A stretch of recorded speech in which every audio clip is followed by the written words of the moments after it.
أعوذ بالله من الشيطان الرجيم. بسم الله الرحمن الرحيم. آمين. الحمد لله الذي جمعنا وإياكم في هذا المكان المبارك آمين.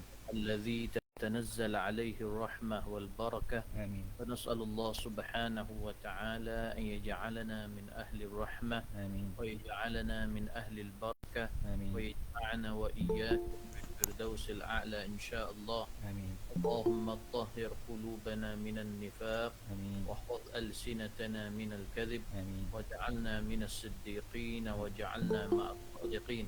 آمين. اللهم احفظنا من فتنة المحيا والممات ومن شر فتنة المسيح الدجال. آمين. وصلى الله على سيدنا وحبيبنا قرة أعيننا سيدنا محمد صلى الله عليه وعلى آله وصحبه وسلم. أما بعد، السلام عليكم ورحمة الله وبركاته.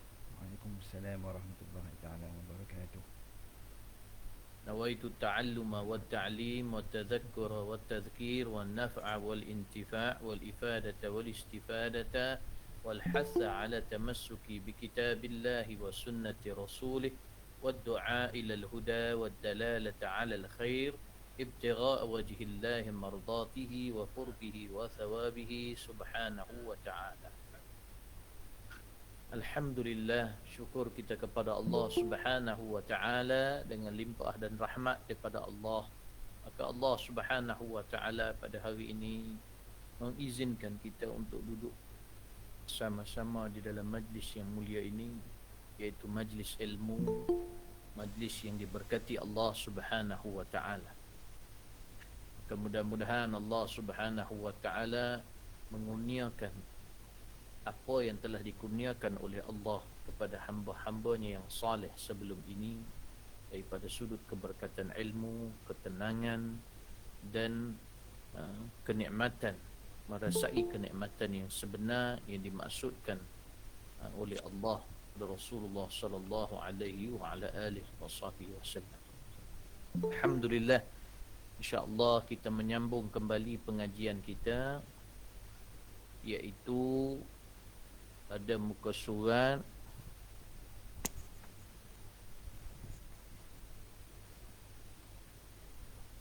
106 ya. Betul ya. Pada muka surat 106, yang mana pada kata-kata Syekh Abdul Samad Al-Falimbani rahimahullah, ونفعنا بعلومه في الدارين آمين آمين. قال, maka apabila masuk waktu Isya. Alhamdulillah, sebelum ini kita dah sampai membahaskan, iaitu kita di dalam tajuk, iaitu persediaan kita untuk kita bersolat.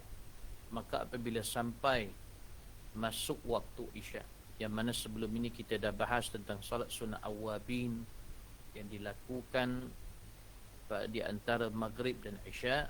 Kemudian apabila masuk saja waktu isya, maka hendaklah sembahyang 4 rakaat, yang 2 rakaat diniatkan sunnah, dan demikian niatnya: usalli rak'ataini aqibal adhani sunnatan lillahi ta'ala Allahu Akbar. Artinya, sahaja aku sembahyang 2 rakaat, kemudian daripada yang sunnat, kemudian daripada bang sunnat kerana Allah Ta'ala, atau kemudian daripada azan sunnat kerana Allah Ta'ala, Allahu Akbar. Baik, mungkin bila kita dengar benda ni, ada sebahagian daripada kita kurang jelas ataupun tertanya-tanya, adakah sunatnya gini? Pertama, kita menghormati Syekh Abdul Samad Al-Falimbani, yang pasti guru-gurunya yang bersanad, yang menyampaikan kepada kita, dan kita yakin apa yang disampaikan adalah apa yang dipelajari daripada guru-gurunya, bersandar kepada kefahaman guru-gurunya yang bersanad itu kepada Al-Quran dan Sunnah Nabi sallallahu alaihi wasallam. Kerana itu, sebab ada hadis-hadis Nabi SAW, kalau kita rujuk, ada hadis-hadis Nabi SAW, antaranya diriwayatkan oleh Imam Abi Daud, yang mana Nabi SAW bersabda, qala Rasulullah SAW, baina kulli adhanaini salatun. 3 kali Nabi ulang, baina kulli adhanaini salatun, baina kulli adhanaini salatun, baina kulli adhanaini salatun. Kemudian pada yang ketiga tu Nabi kata, liman syaa, pada siapa yang hendak melakukan. Kerana itu, kalau kita lihat asalnya, pernah juga dalam riwayat yang lain, yang mana Nabi SAW,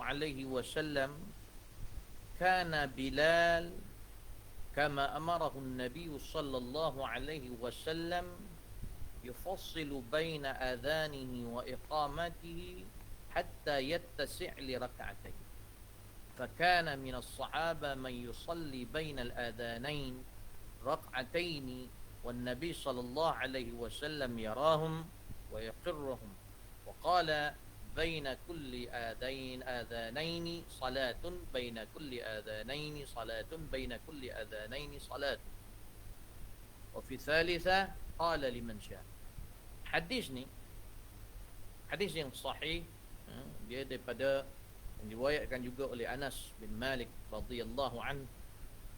Sahabat-sahabat banyak melakukan. Baik, di sini para ulama mengambil dalil, iaitu salat selepas azan. Adanya salat sunat selepas azan. Berdasar inilah sebahagiannya memahami bahawa setiap, kan kita kalau kita belajar, ni kalau Buya detailkan lah, kalau kita belajar bahawa berdasarkan hadis-hadis Rasulullah SAW, iaitu semayang ratibah itu ada 12, betul tidak? Iaitu qabliyah subuh, kemudiannya qabliyah dua rakaat qabliyah subuh, 2 rakaat ba'diyah zuhur, 2 rakaat qabliyah al-asar, 2 rakaat ba'diyah maghrib, dan 2 rakaat ba'diyah al-isya. 12. Maka kadang-kadang kalau seseorang, kan itu Abuya bila ada orang nak semayang qabliyah maghrib, bila ditanya kepada Buya akan menyebut bahawa tidak ada qabliyah maghrib, iaitu ratibah qabliyah. Tidak ada ratibah qabliyah maghrib dan qabliyah isya. Walau macam mana pun, apabila ada orang semayang, Buya tidak kata apa-apa. Sebab apa? Sebab kalau didetailkan, kalau ikut kepada dalil ini, maka ada setiap sebelum solat ada 2 rakaat sunat tapi bukan qabliyah. Itu dipanggil solat di antara 2 azan, sebagaimana dalil ini. Dan hadis ini hadis yang sahih, iaitu 2 azan, iaitu antara azan dan qamat. Maka para ulama sebahagiannya mengatakan, sekiranya ada memang ratibah, memang ada ratibah qabliyah ketika itu, maka termasuklah, iaitu lepas azan sebelum qamat dia sembahyang qabliyah, dan mendapatlah dia juga sunat di antara 2 azan, iaitu di antara azan dan qamat. Dan ada sebahagian ulama mengasingkan, maknanya di antara 2 itu sembahyang 2 rakaat dengan niat akibal azan. Yang Syekh Abdul Samad letakkan ni contoh ni, saja aku sembahyang sunat selepas azan, ataupun selepas kemudian daripada bang, ataupun kemudian daripada azan. Itu yang disebut dalam bahasa Arab akibal azan, selepas azan, kemudian daripada azan. Maka kalau orang tanya, ada tak sunat ni? Ada, dan ada dalil dia. Cuma para ulama bahas, maka kebanyakannya bila di akhir zaman membina di atas yang muda, maka kadang-kadang seolah-olah tak wujud solat. Orang dah tak tahu. Jadi bila ada orang buat tiba-tiba, atau kitab tiba-tiba ada baca, masing-masing cuba dak melompat dah. Sabar. Para ulama kita ni dia bukan mengaji macam kita ni. Dia memang mengaji sungguh, bertalaqi dengan guru-guru dia. Dan ilmu ketika itu lebih meyakinkan berbanding dengan sekarang ini. Kerana itu adab kita dengan para ulama, hati-hati. Bila kita baca contohnya tambahan daripada Syekh Abdul Samad Al-Falimbani, yang mana dalam Bidayatul Hidayah juga ada sebut, tapi Imam Al-Ghazali sebut dengan ringkas saja, iaitu sembahyanglah 4 Isyak. Itu bab yang lain. Yang ini ni penerangan daripada Syekh Abdul Samad Al-Falimbani, iaitu tentang niat yang dibuat, iaitu qabliyah Isyak itu dengan 4 rakaat qabliyah Isyak. Kita ingat qabliyah tu 4 rakaat.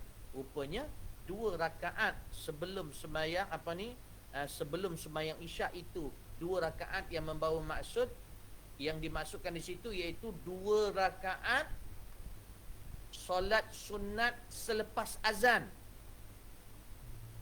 Ada tak benda tu? Ada.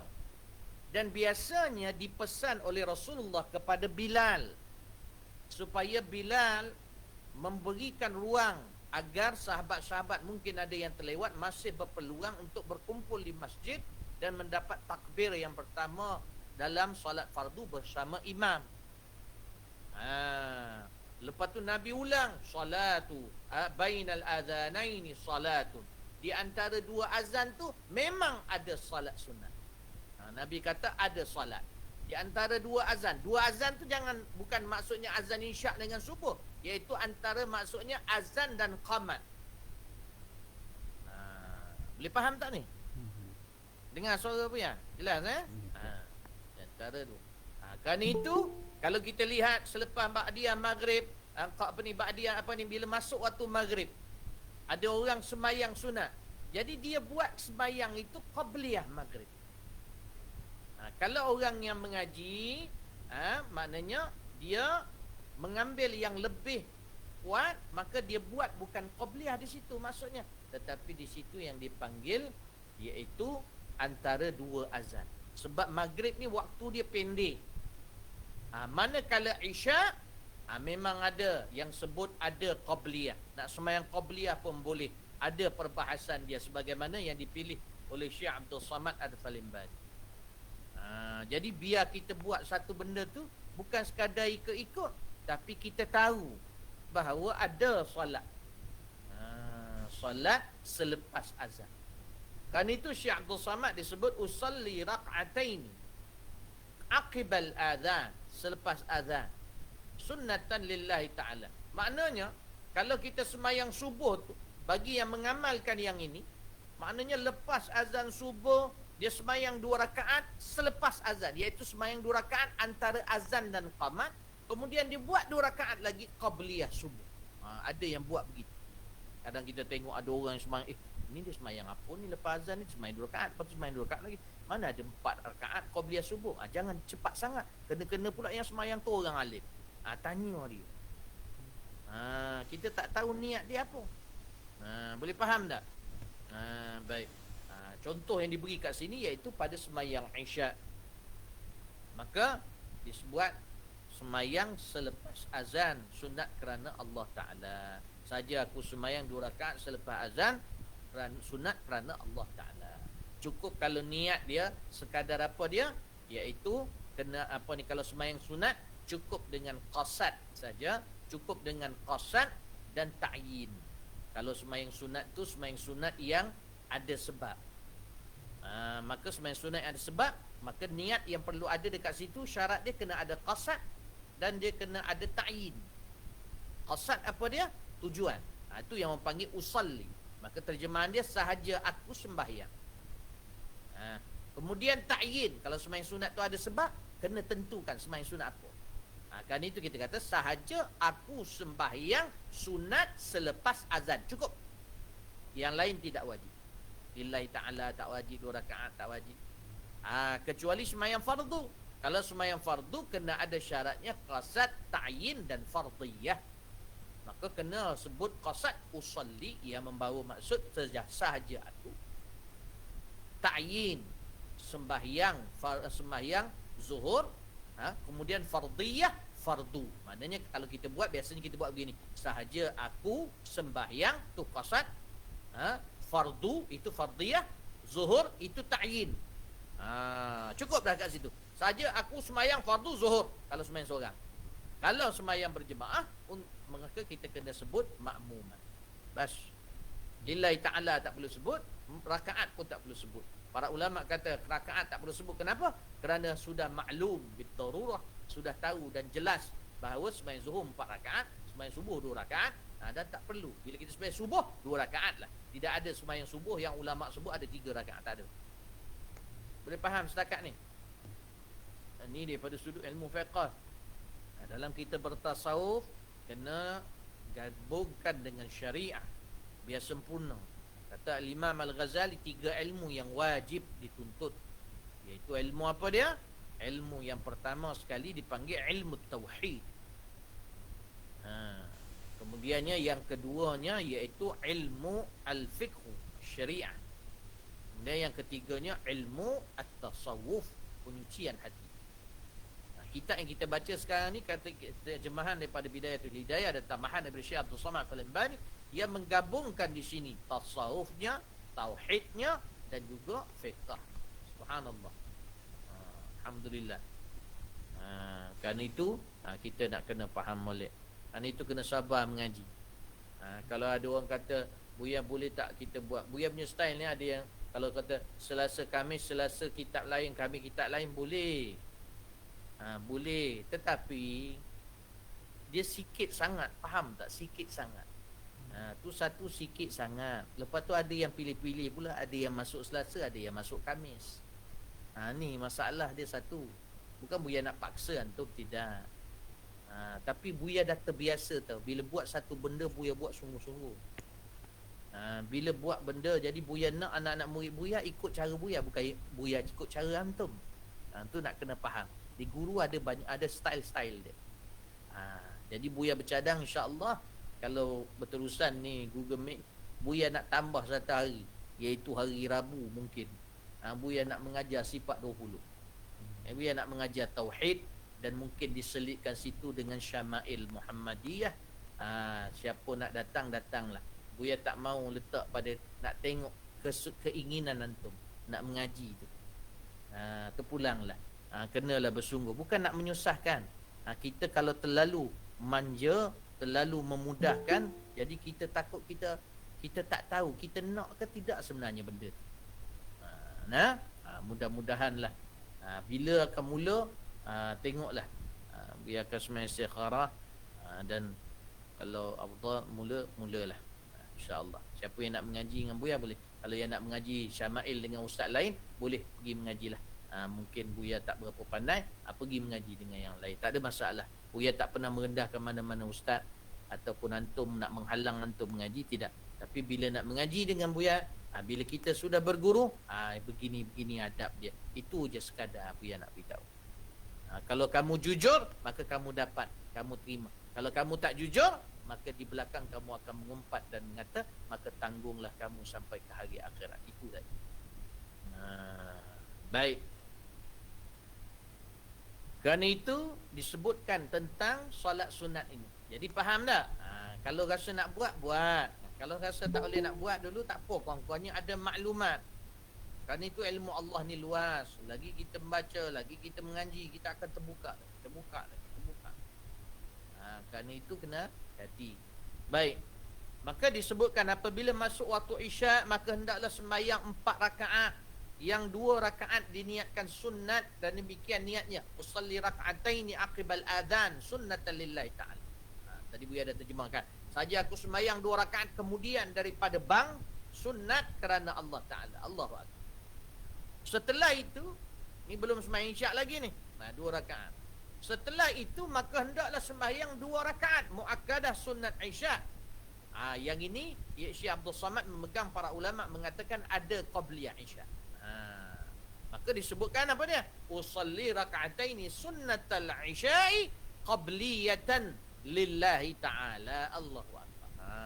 Nampak tak? Semayang 2 rakaat, baru yang kedua tu semayang 2 rakaat qabliyah. Semayang 2 rakaat qabliyah isya lillahi ta'ala. Allahu akbar. Ini bagi yang cuma kalau kita ikut yang ittifaq semua ulama, yang bersetuju padanya seluruh ulama, maka yang Buya sebutkan tadi 12. Jadi paling kurang kalau kita nak buat banyak-banyak takut berat dan sebagainya, 12 tu kalau boleh kita buat. Iaitu 2 rakaat sebelum subuh qabliyah subuh, 2 rakaat sebelum zuhur qabliyah zuhur, ba'diyah zuhur 2 rakaat. Itu dah berapa dah? 6. Kemudiannya qabliyah asar 2 rakaat, 6 8. Kemudiannya qabliyah ba'diyah maghrib 2 rakaat, tidak ada qabliyah. Kemudiannya ba'diyah isya 2 rakaat. Ini yang persetuju seluruh ulama, tidak ada khilaf padanya. Manakala yang menambah qabliyah isya ataupun ada yang letak qabliyah maghrib, maka di situ ada khilaf. Lebih-lebih pada maghrib sebab masanya terlalu pendek. Maka kalau ada yang semayang, biasanya para ulama dia akan semayang kat situ bukan qabliyah, tapi dengan niat sembahyang selepas azan. Begitu juga selepas isyak. Bila ada kita tengok semayang 2 rakaat, mungkin ulama itu semayang 2 rakaat selepas azan. Kalau yang buat 4 rakaat, maknanya 2 rakaat itu dia buat semayang sunat selepas azan, 2 rakaat itu qabliyah, yang mana dia mengambil para ulama yang mengatakan ada qabliyah di sini. Sebagaimana Syekh Abdul Samad Al-Falimbai. Ala kulli hal, ni semayang sunat, jangan rasa berat. Cuba try sekali-sekala, insya-Allah. Mudah-mudahan Allah Subhanahu taala bagi, innahu la yasirun ala man yassarahu Allah. Sesungguhnya mudah kepada orang yang dipermudahkan Allah Subhanahu taala. Insya-Allah. Kita zaman sekarang ni kita lebih-lebih waktu kita ni macam-macam ujian kita, macam-macam berita sekarang ini. Maka banyaklah kita sentiasa dekat dengan Allah Subhanahu wa taala, dengan berzikir kepada Allah, beristighfar kepada Allah. Sebelum subuh, astaghfirullahalladzi la ilaha illa huwal hayyul qayyum. Astaghfirullahalladzi la ilaha illa huwa, astaghfirullahalladzi la ilaha illa subuh ingat pula, tengah sebut ni tak ingat. Ya, tapi ingat. Astaghfirullahalladzi la ilaha illa huwa rahmanir rahim. Astaghfirullahalladzi la ilaha illa huwa rahmanur rahim al-hayyul qayyum alladzi la yamutu wa atubu ilaih rabbighfirli. Kemudiannya astaghfirullah lil mu'minin wal mu'minat, astaghfirullah lil mu'minin wal mu'minat. Lepas tu lepas subuh kita baca subhanallah bihamdihi subhanallahil azim astaghfirullah 100 kali. Kemudian baca doa tu.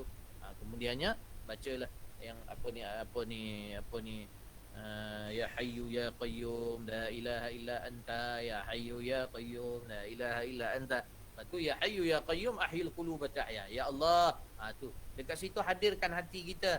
Ya hayyu ya qayyum ahyil quluba tahya. Ya Allah, yang maha hidup dan maha berdiri sendiri, hidupkan hatiku. Ya hayyu ya qayyum ahyil quluba tahya. Hidupkan hatiku. Maknanya dalam keadaan biar hati aku ni hidup. Ahyil quluba tahya wa aslih lana al-a'mal fid din wa dunya. Dan sejahterakan bagi aku amalan di dunia dan di akhirat. Itu amalan soleh. InsyaAllah kalau tiap-tiap hari kita sebut gitu, Allah mendengar. Allah, insyaAllah Allah Subhanahu taala. Baru ni pula ada lagi Buya, jiran atas rumah nenek Umi meninggal, umur baru 50 tahun meninggal, populasi dan sebagainya. Ya khair, ajal lah sampai, la yasta'khiruna sa'atan wa la yastaqdimun. Tidak lewat sesaat, tidak kemudian sesaat. Tenangkan hati, dekatkan diri kepada Allah Subhanahu wa taala. Baik. Maka disebutkan di sini, setelah itu maka hendaklah sembahyang 2 rakaat muakkadah sunat isya, dan demikian niatnya, usalli raka'ataini sunnatal isya qabliyatan lillahi ta'ala. Allahu akbar. Artinya saja aku sembahyang 2 rakaat sunat isya dahulu daripadanya kerana Allah Ta'ala. Allahu akbar. Setelah itu maka engkau sembahyang fardu isya. Lepas tu sembahyang fardu isya. Daripada yang kita belajar start daripada maksudnya penuh dengan wirid, penuh dengan zikir, penuh dengan sembahyang sunat, penuh. Maknanya memang waktu tu tertumpu kepada Allah Subhanahu Wa Taala. Maka setelah itu maka engkau sembahyang fardu Isya. Kata Syekh Abdul Samad, sembahyang fardu Isya. Dan setelah itu maka baca puji-pujian. Kalau boleh sembahyang Isyak dengan sembahyang subuh, cuba jaga kalau boleh kalau tak dapatlah maknanya kita baru nak bertatih ke atau macam mana ke atau sibuk macam mana, kalau boleh jangan tinggal sembahyang subuh berjemaah dan sembahyang Isyak berjemaah. Sebab ada hadis yang sahih yang warid berkenaan dengan kedua-dua solat ini, yang mana Nabi sallallahu alaihi wasallam menyebutkan man shalla al-isya fi jama'ah fa ka'annama qama nisfa al-lail wa man shalla subh fil jama'ah fa ka'annama qama laila kullah. Kata Nabi SAW, siapa sembahyang Isyak secara berjemaah seolah-olah bangun separuh malam dengan ibadat dan membaca Al-Quran, dikiaskan seolah-olah bangun separuh malam dengan ibadat dan zikir. Kemudiannya siapa yang sembahyang subuh berjemaah, Allah kira dia seolah-olah bangun seluruh malam dengan dipenuhi dengan zikir dan membaca Al-Quran dan ibadah. Ini pemberian Allah SWT. Bahkan ada yang disebutkan dalam hadis yang lain, yang disebutkan bahawa sembahyang yang paling berat kepada orang munafik itu adalah subuh berjamaah dan juga Isyak berjamaah.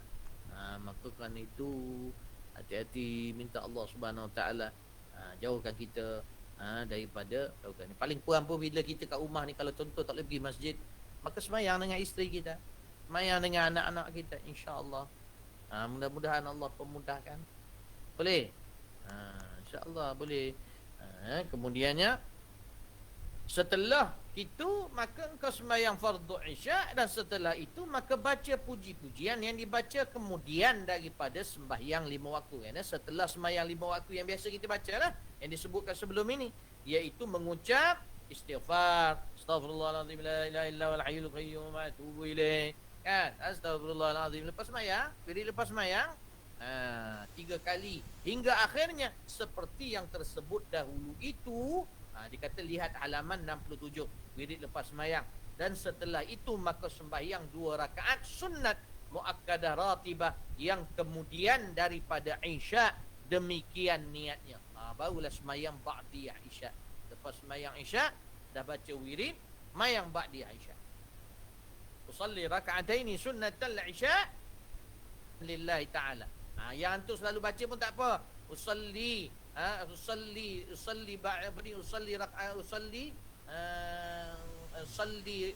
ba'diyat al-Isya. Selalu kita sebut itu kan. Salli ba'diyat al-Isya raka'ataini lillahi ta'ala. Boleh, tak ada masalah. Yang penting niat dalam hati kita faham. Dalam hati kita niatkan saja aku sembahyang 2 rakaat, ataupun saja aku sembahyang sunat ba'diyah Isya 2 rakaat kerana Allah Ta'ala, ataupun yang perlu saja tadi tu, iaitu sahaja aku sembahyang ba'diyah Isyak. Dah cukup. Takat tu pun sudah cukup. Saja aku sembahyang ba'diyah Isyak. Selesai. Baik. Dan baca olehmu pada rakaat yang pertama, ini pada sembahyang ba'diyah. Baca olehmu pada rakaat yang pertama, kemudian daripada Fatihah surah As-Sajdah. Tu dia. Iaitu Alif Lam Mim Tanzilul Kitabi la raiba fihi min Rabbil Alamin. Ini setiap malam ni. Kita ni kalau Buya tengok senario kita sekarang ni, masjid-masjid buat yang pagi Jumaat tu pun ada masjid yang minggu ni buat, minggu depan tak buat, minggu ni buat, minggu depan tak buat. Sikit. Tapi kalau ikut amalan Alif Lam Mim ni, malam. Lepas tu Buya sebenarnya kalau boleh kalau nak ringan sangat pun pada masjid-masjid, kalau boleh rakaat yang pesan ni JK Alim dan sebagainya, Alim beritahu, kalau boleh jangan keras. Kadang kita datang-datang kita keras, jangan. Maksudnya syorkan, cadangkan. Sebab itu yang terafdal. Jangan tunjuk macam kita belagak sangat ada ilmu. Kadang cara kita cakap pun menyampah. Tak mau. Cakap elok-elok. Cadangkan yang terbaik, kalau kata majoriti ulama, iaitu rakaat yang pertama tu baca surah Sajdah, habiskan surah seluruhnya. Dengan maksudnya habiskan membawa maksud sampai sujud sajadah, bangun tu habiskan surah. Sebab ada setengah tempat Buya tengok bila baca sajadah Alif lam mim tanzilul kitabi la raiba fihi min rabbil alamin. Dibaca sampailah ayat saja. Innama yu'minu bi ayatina alladhina idza kharru fi wa idza dhukiru fi wa idza dhukiru biha kharru sujada wa sabbahu bihamdi rabbihim wa hum la yastakbirun. Dewan sujud, betul tak? Betul? Bila dewan sujud, bila bangun balik daripada sujud masih rakaat yang pertama, betul? Maksudnya kita sambung. Maka kalau boleh bila bangun tu yang masih rakaat pertama, bangun daripada sujud sajadah tu, tatajafa junubuhum 'anil madaji'i yad'una rabbahum khaufan wa tama'an wa mimma razaqnahum yunfiqun. Sampai baca tu sampai habis surah. Sebab ada setengahnya Buya tengok dia tak habiskan surah. Rakaat kedua baru dia sambung. Betul tak? Betul? Maknanya ada niat dia nak meringankan, tak ada masalah. Cuma kalau majoriti ulama mengatakan mendapat pahala membacanya itu kalau dibaca pada rakaat pertama dan disempurnakan bacaan itu selepas sujud sajadah masih dalam rakaat pertama seluruhnya. Itu yang terbaik. Jangan ringan sangatlah, pendek je tu. Lepas tatajafa junubuhum tu, nak sampai wa yaquluna mata hadzal fathu in kuntum sadiqin qul yawmal fathi la yanfa'u alladhina amanu qul yawmal fathi la yanfa'u alladhi qul yawmal fathi la yanfa'u alladhina kafaru imanuhum wa lahum yunzarun fa'rid anhum muntazir innahum muntazirun. Dah pendek je sampai situ biar habis. Lepas tu rakaat kedua paling afdalnya kalau pagi Jumaat itu surah Al-Insan. Tapi tak apalah, bacalah surah lain. Dapatlah sunatnya insya-Allah. Kadang nak ringan sangat, kata alasan nak pergi kerja apa semua. Boleh sebenarnya baca yang ringan. Kalau kat Yaman tu baca biasa, dia tak ada perlahan-lahan dia baca tu dengan kadar yang bukan laju tapi macam dia baca Alif lam mim tanzilul kitab la raiba fihi min rabbil alamin am yaquluna iftara. Dia baca macam tu, cepatlah habis. Tak payahlah baca Bismillahirrahmanirrahim Alif lam mim tanzilul kitab la raiba fihi min rabbil alamin. Panjanglah. Patut-patutlah orang belakang tu ada yang tua, ada yang pergi. Baca biasa sudah. Apa ni? InsyaAllah sekejap aja. Okey. Jadi kalau nak baca begitu. Bahkan yang ini pula sunatnya dibaca ba'diyah. Yang diamalkan oleh Rasulullah SAW dan Buya jumpa hadisnya. Nabi SAW dia baca ba'diyah Isya itu dengan Alif Lam Mim Tanzilul Kitab, iaitu surah As-Sajdah. Dan rakaat yang kedua kemudian daripada Fatihah Tabarakalladzi biyadihil mulk. Surah Al-Mulk pula rakaat yang kedua. Tabarakalladzi biyadihil mulk wa huwa ala kulli syai'in qadir. Alladzi khalaqal mauta wal hayata liyabluwakum ayyukum ahsanu amala. Ayat surah Al-Baqarah ni kalau dihayati masya-Allah tabarakallah, memang menggerakkan hati kita. Apabila contohnya macam ayat yang bila kita baca mula-mula tu apa? Tabarakalladzi biyadihi. Tabaraka tu saja kalau kita hayati masya-Allah tabaraka. Apa maksud dia?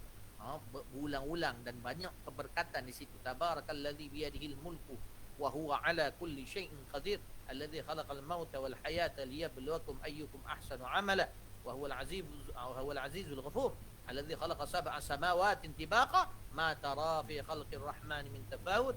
Farji'il basara hal tara min futur. Thumma rji'il basara qarratain yanqalib ilaykal basaru khasi'an wa huwa hasir. Wa laqad zayyana as-samaa'a ولقد زينا السماء الدنيا بمصابيح وجعلناها رجوما للشياطين وأعتدنا لهم عذاب السعير وللذين كفروا بآيات ربهم. Ada masuk surah Kahfi pula. Apa tadi? Dah ambil separuh-paruh ni terlupa pula. Apa ni? Allahumma salli alaihi wasallam. Apa? Tapi ingat alladzina kafaru biayati rabbihim, dia tak sarapan lagi ni. Alladzina kafaru bi rabbihim adzab jahannam wa bi'sal masir. Tu idza ulqu lepas tu idza ulqu kan. Idza ulqu fiha sami'u laha shahiqan wa hiya tafur. Tu Dicampakkan orang dalam neraka, dia punya bunyi neraka tu saja. Idza ulqu fiha sami'u laha syahiqan wa hiya tafur. Orang yang dicampak neraka akan dengar raungan neraka. Idza ulqu fiha sami'u laha syahiqan wa hiya tafur takadu tamayyazu minal ghaiz kullama ulqiya fiha. Situ kita hayati. Kullama menjadikan kita takut. Kullama ulqiya fiha faujun. Setiap kali dicampakkan di dalam tu satu puak dalam neraka, kullama ulqiya fiha faujun sa'alahum khazanatuha. Akan ditanya penjaga neraka tu. Sa'alahum khazanatuha alam ya'tikum nadhir? Tak ada ke yang datang mengingatkan kau orang masa kat dunia ni, yang masuk neraka ni pasal apa? Masa kat dunia tu tak ada orang ingatkan kau ke? Setiap puak yang dicampak, malaikat akan tanya, dia pelik, asal ni masuk neraka. Yang diingatkan sebelum ni oleh para-para rasul, pertamanya. Yang keduanya para-para ulama. Tak ada ke yang mengingatkan?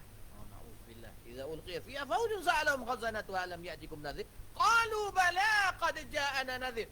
Yang dahsyatnya, tak ada seorang pun yang deny benda tu, yang maknanya sangkal, bahkan semuanya mengaku ketika tu depan para malaikat yang menjaga neraka. Qalu bala qad ja'ana nadhir. Semua kata, ya telah datang pada kami yang mengingatkan. Sama ada yang dimaksudkan situ para rasul, ataupun yang disebutkan di situ para ulama, para da'i. Ada orang yang mengingatkan kami. Qalu bala qad ja'ana nadhir fakadzabna. Dan dia mengaku terus terang, dia beritahu sebab dah takut fakadzabna, tapi kami mendustakan mereka. Maksudnya mendustakan dengan mereka yang membawa maksud juga berpaling daripada mereka. Mana tak nak dengar apa dia orang tegur.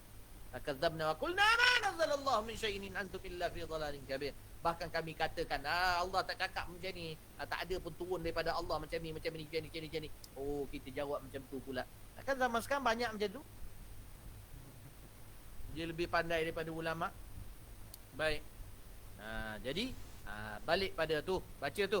Kalau boleh hayati tu dua surah tu. 2 rakaat, Ba'diyah Isya, cuba baca Alif Lam Mim, kemudiannya surah Sajadah, kemudiannya rakaat yang kedua baca Fatihah dan juga surah At-Tabarak ataupun surah Al-Mulk. Atau baca pada rakaat yang pertama, kemudian daripada Fatihah surah Yasin. Masya-Allah, tabarakallah. Tak? Sengih semua sebab tak biasa buat. Boleh je kalau nak buat kan, berdiri tu baca Yasin. Yasin kan dah lancar masing-masing, ada yang hafal. Cuba try buat sekali-sekala, nak try tengok. Nak maksudnya kita paling kurang mungkin kita amalkan dia ada sekali. Mungkin tak nak istiqamah, kita tak mampu nak buat terlalu banyak. Jadi kita sekadar, aku dah belajar ni, aku nak cuba buat. Boleh, tak apa. Dengan niat belajar, tak ada masalah. Surah Yasin. Dan pada rakaat yang kedua baca surah Fatihah, surah Ad-Dukhan. Buat. Maka sekalian, Dukhan ni Hamim tu lah. Hamim tu. Baca. Maka sekalian yang demikian itu dipilih. Maknanya istimewanya dan dilakukan oleh Rasulullah sallallahu alaihi wasallam, dan dipilih para ulama, para salihin mengamalkannya, dan kelebihannya itu datang daripada Nabi sallallahu alaihi wasallam. Memang banyak hadis-hadis Nabi sallallahu alaihi wasallam di atas yang demikian. Maka amalkan kalau boleh lah, ya. Tidak ada paksaan di sini. Cuma kalau ada orang tanya, Buya macam mana ni, bila saya nak belajar macam mana, paling kurangnya saya cuba buat sekali. Sekali, seumur hidup sekali dapat buat, alhamdulillah. Ya khair. Buya masa belajar-belajar pun macam tu buat. Kalau Buya tak amalkan juga direct, sebab biasa Buya baca surah Mulk sebelum tidur atau selepas sembahyang Isyak. Dengan wirid Buya baca tu kan, kita baca selepas Isyak tu kan. Baca surah Tabarak. Buya tak ada amalkan secara istiqamah dalam sembahyang, tapi kadang-kadang kita buat. Maksudnya cuba buatlah. Kadang cuba dengan Yasin, cuba dengan Duha. Tapi ada amalan yang memang istiqamah. Itu pasal kena buat sedikit-sedikit. Maintainkan dulu yang sikit tu. Itu yang istiqamah, yang powerful tu, yang memang takkan tinggal sampai bila-bila. Lepas tu tambah lagi sikit. Kalau ada amalan-amalan lain Bila kita belajar, kita rasa nak buat, Buya rasa nak buat, boleh buat. Tapi kalau nak buat sekadar kita nak belajar dan nak amalkan, maknanya kita dah belajar, kita nak buat. Tapi kalau nak gabungkan untuk wirid yang lain, untuk istiqamah setiap hari, memang kalau boleh, boleh. Kalau boleh buat, boleh. Cuma guru kita ni kena guide dengan guru. Sebab apa? Kalau kita buat, kadang-kadang kita semangat hari tu. Tapi bila kita dah buat seminggu, tinggal. Sayang. Su'ul adab. Kurang adab kita kepada amalan kita. Maka kalau sekali-sekala buat dengan niat, tak adalah kita nak jadikan istiqamah, maka khair. Lepas tu tambah sikit-sikit. InsyaAllah khair lah. Takut nanti jadi stres. Kita pula ni manusia ni lemah. Kejap iman naik, kejap iman turun. Tengah iman naik, semua nak buat. Bila iman turun, habis. Nampak? Datang ujian macam-macam. Kadang-kadang kita ni dah beribadat, dah apa sebagainya, tiba-tiba berlaku ujian dalam keluarga kita, suami main kayu tiga. Padahal kita solehah dah. Awak macam mana? Lepas tu dah malas dah nak ibadat. Dah sedih je. Dah termenung ni. Dah? Macam mana? Itu ujian untuk kita. Ataupun suami tak main kayu tiga, fitnah aja. Jiran sekarang ni benda viral. La ilaha illallah Muhammadur Rasulullah. Dalam internet, dalam apa, glamour sana, glamour sini. Hari ni bukan main orang puji melambung, besok orang hina sini-hinanya. La ilaha illallah Rasulullah. Dahsyat betul. Hati-hati pesan anak-anak kita ni. Alah, benda-benda tu semua tu kat dunia ni, kalau untuk kebaikan, buatlah untuk kebaikan. Tapi kalau nak buang masa dalam tu, ada kata, alah ustaz, ni musim PKP, anak-anak muda kita nak hilangkan bosan dia macam tu lah. Dia ber-TikTok, dia ber-Instagram. Janganlah kita keras sangat. Bukan masalah keras. Yang kau pergi buat, ajar budak tu buat benda tu apa. Cuba isikan dia dengan tazkirah, isikan dia dengan sembahyang, ajar dia. Ataupun bergurau-gurau main, boleh je. Buya beli kemah, suruh dia tidur kat luar. Kemah letak kat luar rumah tu, tidur kat luar tu. Kan? Kadang tidur kat dalam, tidur kat luar.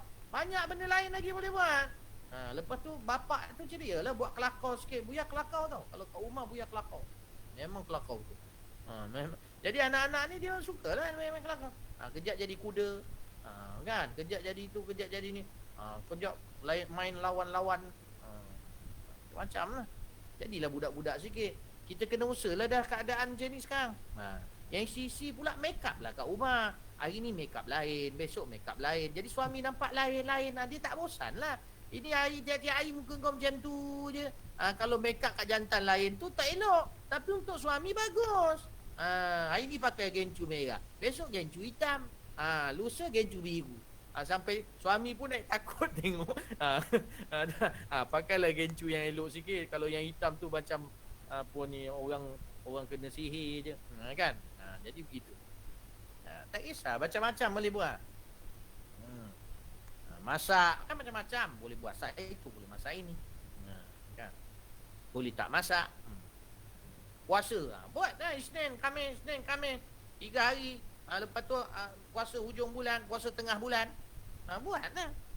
Banyak isikan anak-anak kita tu. Dia kan kita nak mencorakkan. Ini duk biar dengan internet aja memanjang. Rosak anak kita. Baik. Lepas tu kat dalam tu banyak pemikiran-pemikiran yang tidak betul. Hati-hati. Lucu-lucu juga, tapi kita bertanggungjawab besok hari kiamat. Allah akan tanya. Baik. Maka disebutkan apa dia? Apa tadi? Mana tadi? Fatihah, surah Yasin, dan pada rakaat yang kedua kemudian daripada Fatihah surah Ad-Dukhan. Maka sekalian yang demikian itu dipilih dan kelebihannya itu datang daripada Nabi SAW.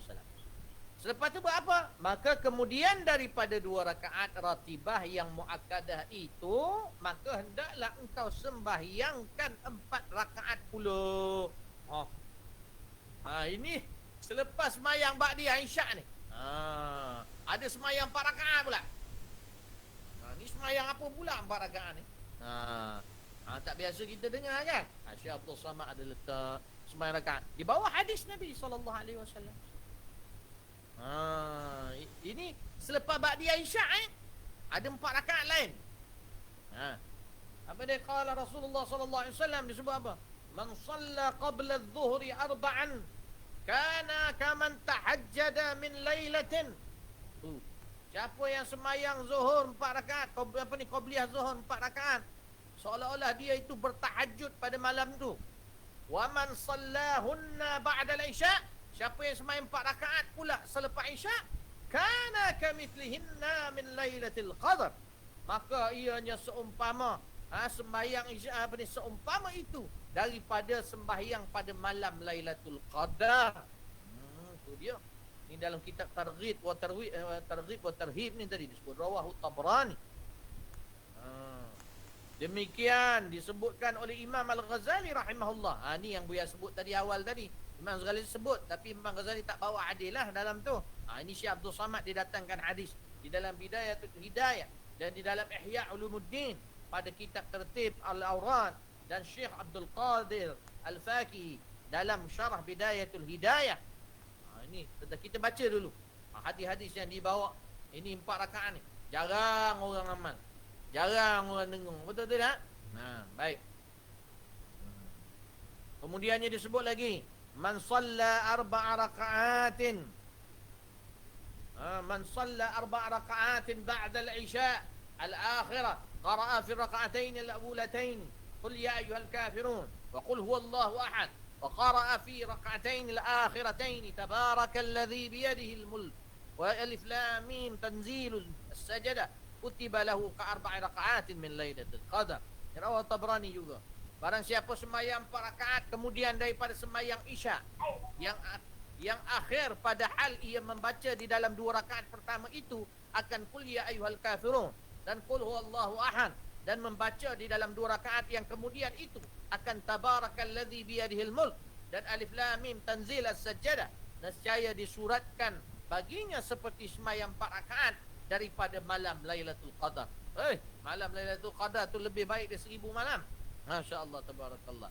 Yang dekat sini kalau berdasarkan hadis ni pula, alif lam mim tanzil tu, yasin dan sebagainya tu dimasukkan dalam sembahyang sunat yang 4 rakaat ni, bukan ba'diyah.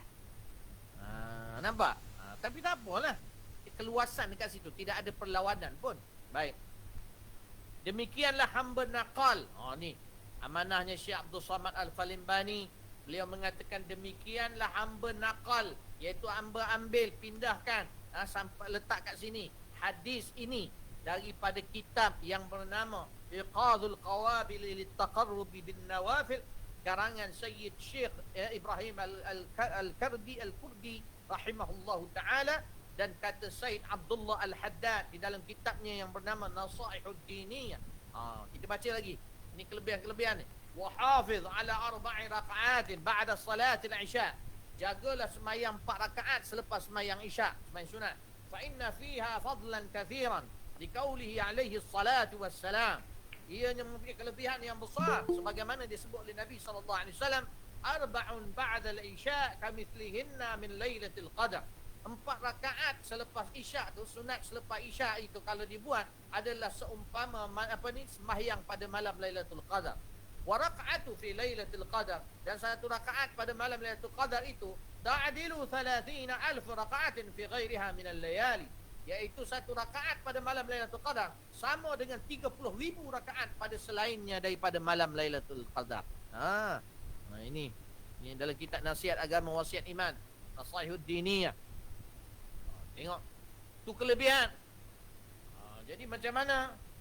Ini tak ramai orang buat. Maka cubalah kita amalkan. Kalau kita tengok kepada hadis-hadis yang biasa orang kadang maksudnya ini riwayat Tabrani ni dhaif ni, ni lemah ni apa dan sebagainya, kadang-kadang disebutkan begitu dah. Tapi kena tengok contohnya dalam Sahih Al-Bukhari, riwayat Imam Anas radhiyallahu anhu. Kalau dalam Anas bin Malik radhiyallahu anhu menyebutkan, minta maaf bukan Anas, Abdullah ibn Abbas meriwayatkan dalam Sahih Al-Bukhari, yang mana dia beritahu dia malam tu dia tidur rumah mak saudara dia. Qala bittu fi baiti khalati Maimunah. Malam tu aku tidur rumah Maimunah, rumah pakcik aku. Bila sebut khalah ni makcik sebelah mak, adik-beradik mak. Tu apa ni, khalah. Aku ni bittu fi baiti khalati Maimunah bintil Harith. Abdullah bin Abbas kata aku tidur di rumah makcik aku, iaitu Maimunah binti Haris, yang mana Maimunah ni siapa? Zaujin Nabi sallallahu alaihi wa ala wasallam, dan merupakan isteri kepada Nabi kita Sayyidina Muhammad SAW. Salah satu isteri Nabi nama Maimunah. Kemudiannya wa kana Nabi sallallahu alaihi wasallam indaha fi lailatiha. Malam tu giliran Maimunah. Maka Rasulullah ada malam tu. Aku pun tidur kat situ. Kan Abdullah bin Abbas kan budak lagi. Umur 10 tahun, 12 tahun di zaman bersama Rasulullah SAW. Jadi dia tidur rumah makcik dia. Rasulullah pula giliran malam tu. Seronoklah dia. Dia pun tidur di situ. Fasalla, maka dia perhati Rasulullah sallallahu alaihi wasallam. Fasalla an-nabiy sallallahu alaihi wasallam al-isya. Dia tengok Nabi sembahyang isya, dia sembahyang sekali isya dengan Nabi. Thumma jaa ila manzilihi. Kemudian dia nampak Nabi balik ke rumah makcik dia tu. Dia ikutlah. Fasalla, maka dia tengok Nabi buat apa lepas tu. Fasalla arba'a raka'atin. Nabi sallallahu alaihi wasallam sembahyang pula 4 rakaat. Ni sunat. Maka disebutkan fasalla arba'a raka'atin thumma nama thumma qama. Lepas tu Nabi tidur, lepas tu Nabi bangun balik. Sembahyang 4 rakaat. Jadi sebahagian para ulama mengatakan tidak ada niat pada sembahyang ini, maka dia tidak ada niat nama khusus pada sembahyang ini, maka dinamakan sembahyang sunat mutlaqah, iaitu sembahyang sunat umum, tidak terikat dengan apa-apa sebab. Maknanya saja aku sembahyang sunat je. Saja aku sembahyang sunat 2 rakaat. Lepas tu sembahyang sunat lagi 2 rakaat. Saja aku sembahyang sunat. Je tu. Sunat yang dipanggil sunat nafilah al-mutlaqah, iaitu masuk mutlaqah atau apa, sembahyang sunat yang tidak diikat dengan apa-apa sebab atau apa-apa nama. Sembahyang sunat saja-saja. Janganlah niat saja aku sembahyang sunat saja-saja. Tak payahlah. Saja aku sembahyang sunat. Dah. Cukup. Buat 4 rakaat tu. Sebab Nabi SAW melakukan. Dekat sini ada tak dia beritahu apa nama solat tu ke apa? Rasa tak ada lah. Tak ada juga. Nabi dah ada sembahyang 4 rakaat kemudian daripada isyak. Maka bahawasanya dalam itu kelebihan tak ada. Cuma dia beritahu tentang hadis-hadis Rasulullah SAW. Dan juga hadis-hadis yang dibawa itu dari sudut kelebihan dia. Tadi Buya bawakan daripada Sahih Bukhari itu, daripada segi hukum dia ada tak salat? Ada. Pernah dibuat Rasulullah sallallahu alaihi wasallam. Bukan Buya nak ajar kamu jangan tak ada adab pula dengan hadis yang dhaif kita di sunnah wal jamaah ni bukan sahih. Lepas tu yang dhaif kita tak pakai langsung. Dah. Untuk fadail amal tadi sebut tadi macam-macam dari surah Tabrani dalam Jami'us Saghir, dalam Targhib atau Tarhib, semua tu boleh pakai. Yang disebutkan oleh Syekh Abdul Samad Al-Falimbani dalam ni tadi. Kan ada kan? Sampai tiga hadis yang dibawa. Salah satunya daripada Habib Abdullah Alwi Al-Haddad dalam kitab Nasihat Agama Wasiat Iman. Maka cuma ada khilaf dia berlaku sama ada 4 itu termasuk Ba'diyah Isyak ataupun 4 itu terasing daripada Ba'diyah Isyak. Kalau berdasar hadis yang Nabi Abu yang sebutkan tu, maksudnya 4 rakaat itu terasing. Seolah-olah terasing. Tapi dalam hadis yang lain mungkin dia umum. Maka nampak macam seolah-olah termasuklah situ Ba'diyah. Ada 2 rakaat yang pertama Ba'diyah. Kan itu Syekh Abdul Samad Al-Falimbani dalam kitab Bidayatul Hidayah dan cadangan Syekh Abdul Samad Al-Falimbani dibacakan Alif Lam Mim Sajadah itu, dan juga apa tu? Allahumma salli alaihi Yasin, Dukhan dan sebagainya itu pada Ba'diyah Isyak. Bagi yang pegang macam tu mungkin buat Ba'diyah Isyak dan 2 rakaat selepas tu sunat umum. Maknanya sembahyang sunat. Cuma kalau orang tanya Buya, macam mana kalau kita tengok berdasarkan apa yang disebutkan dalam syarah dia dalam kitab Muraqi' Ubudiyah, di dalam perbahasan dan dalam hadis-hadis Nabi SAW, maka 4 rakaat itu tidak termasuk Ba'diyah. Tapi 4 rakaat itu dengan 2 salam, iaitu 2 rakaat adalah sembahyang sunat nafilah mutlaqah yang dilakukan Rasulullah SAW, dan kelebihannya cukup besar, seolah-olah kita bersemayam pula Lailatul Qadar pada malam Lailatul Qadar. Banyak tak peluang Allah bagi kat kita ni? Banyak ada. Allah nak bagi pahala kat kita, banyak ada. Cuma kita je pilih buat ke tak buat ke. Ni baik. Selesai situ. Kemudiannya apa? Boleh turun lagi? Boleh InsyaAllah. Baik. Kalau ada mula rasa bosan, banyak istighfar. Banyak istighfar. Nah, baik. Setelah itu maka engkau kerjakan sembahyang witir. Cerita witir ni pun dari dulu sampai sekarang macam-macam soalan. Kita bahas sikit lah. Setelah itu maka engkau kerjakan sembahyang witir dan sekurang-kurangnya itu 1 rakaat. Ni kita baca dulu Syekh Abdul Samad sebut. Sekurang-kurangnya 1 rakaat dan sekurang akmalnya itu 3 rakaat dengan 2 salam atau dengan 1 salam. Dan adalah Rasulullah SAW membaca maknanya paling kurang 1 rakaat, iaitu dan dikata paling kurang orang panggil dan sekurang sempurnanya. Maknanya kesempurnaan yang paling, kalau nak kata sempurna, paling kurangnya berapa? 3. Boleh faham tak? Sempurna tak? Sempurna. Tapi sempurna yang paling kurang. Sempurna yang paling sempurna, tu 11. Okey. Tak apa, kita baca lagi.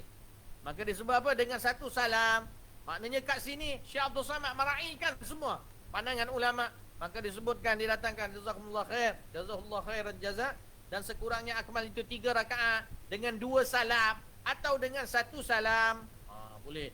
Dan adalah Rasulullah SAW membaca pada rakaat yang pertama, kemudian daripada Fatihah, kita baca dulu, Sabbihisma rabbikal a'la.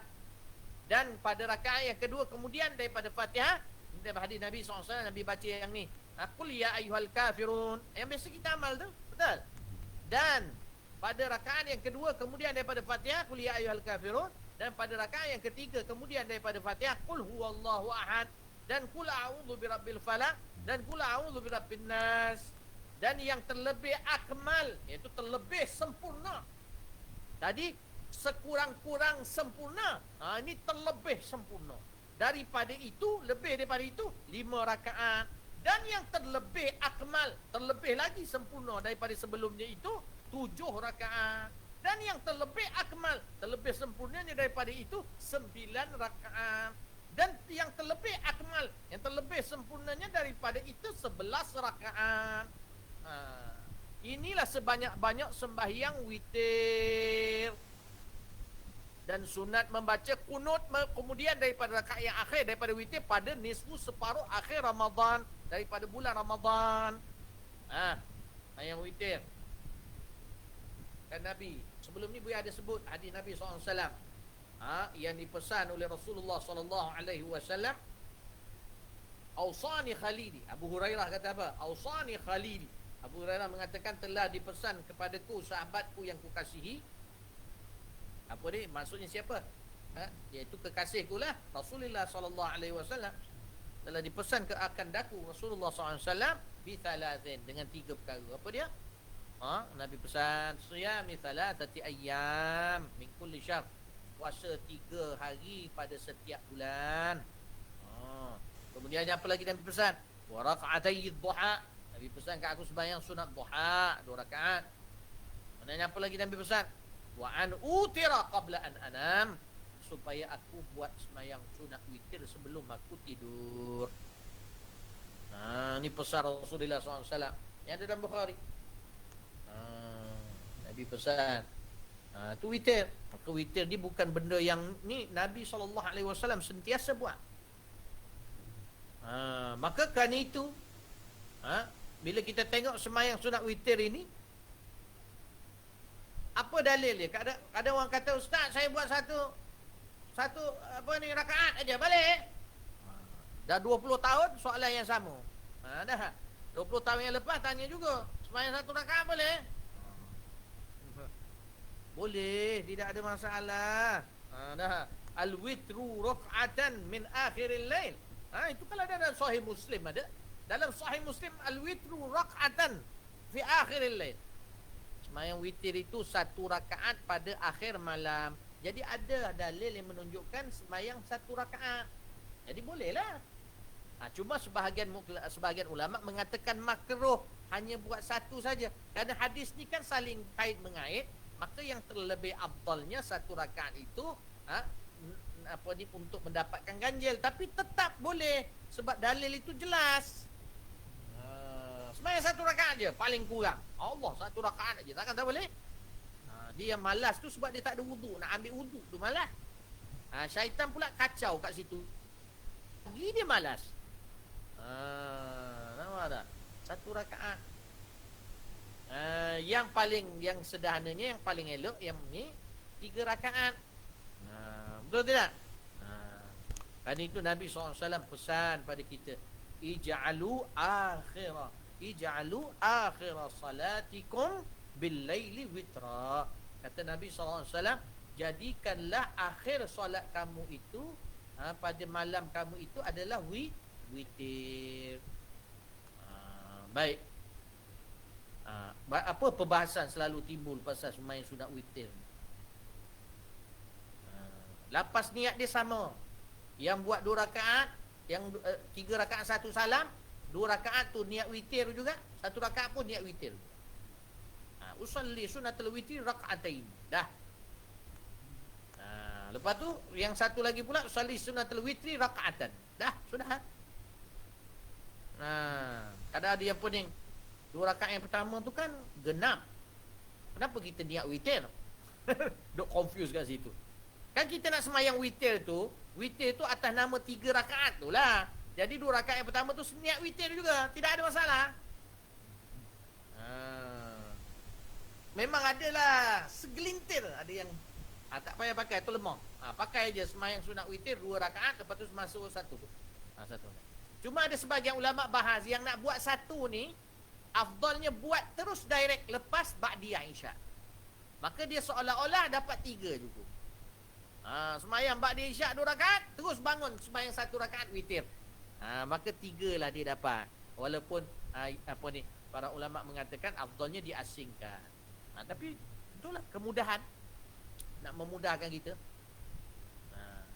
Lagi apa lagi masalah tentang witir?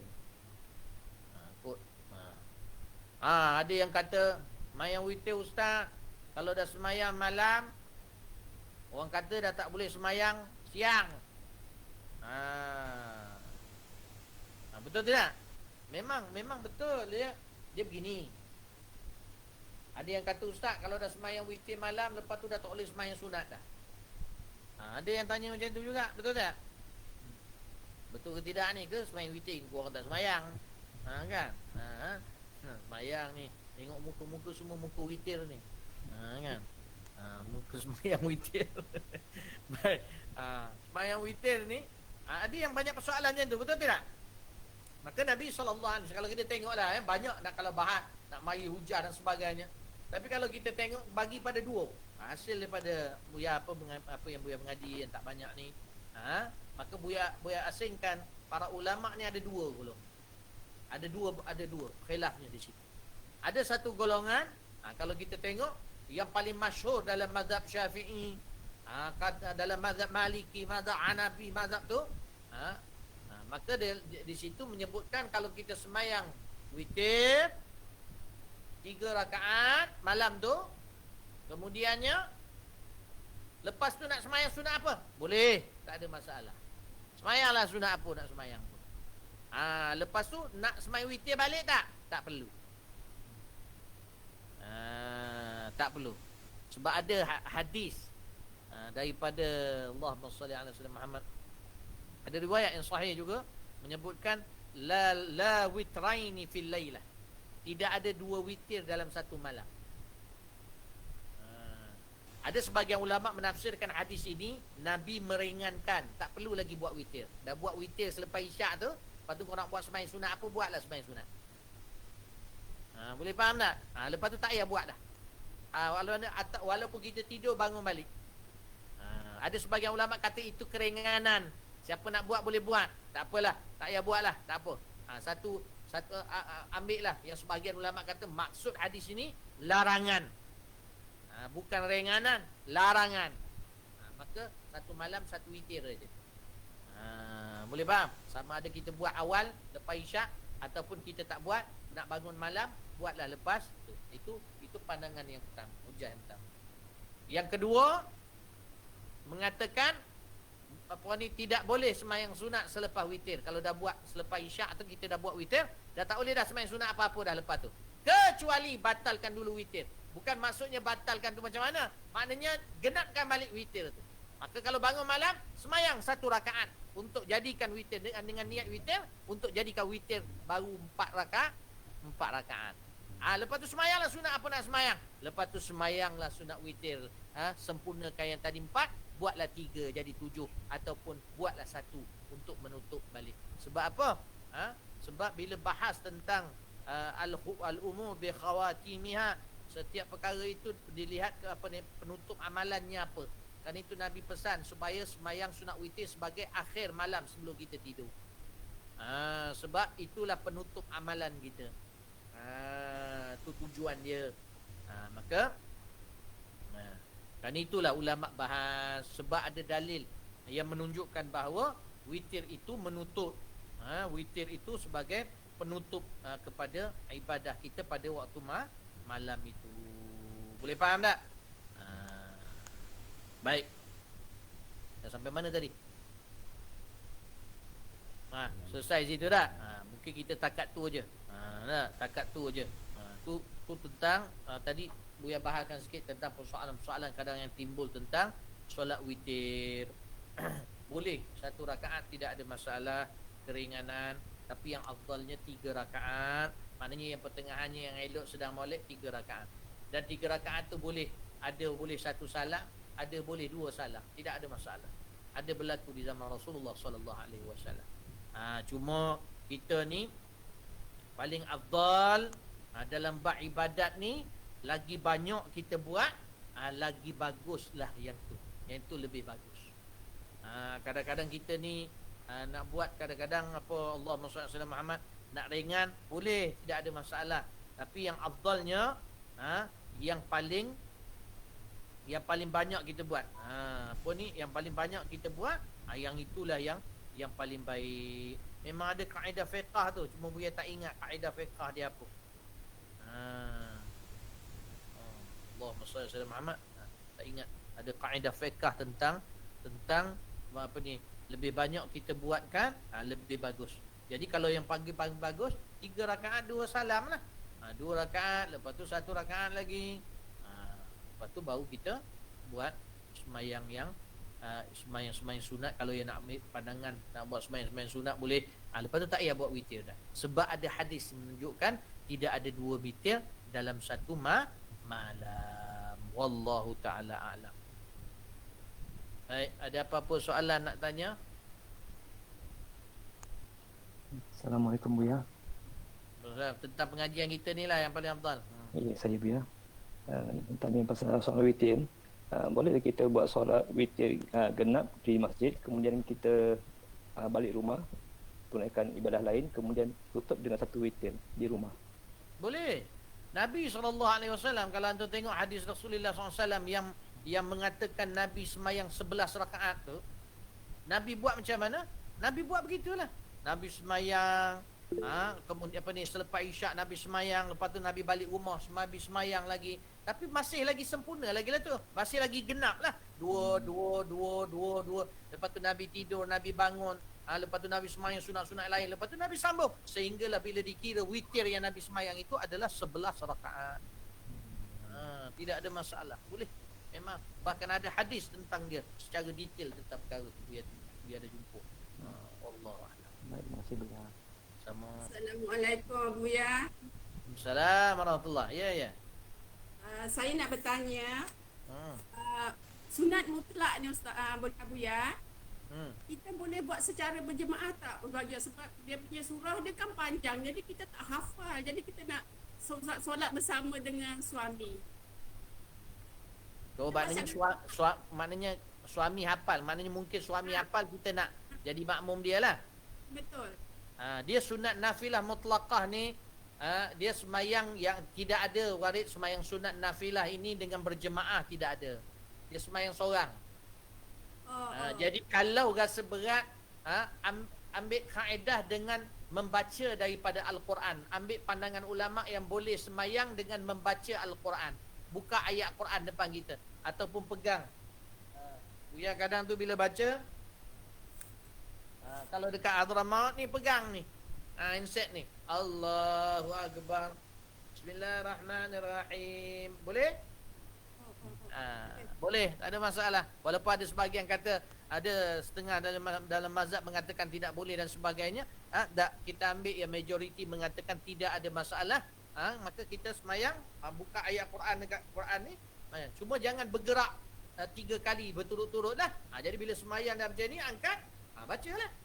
Yasin wal Quran lah. Gerak jari tak apa. Jari jemari gerak 1000 kali pun tidak batal solat. Pakai. Kalau tak boleh hafal, maka buka Quran. Macam kita semain tarawih tu kan, Quran terpampang kat depan tu. Kan imam baca.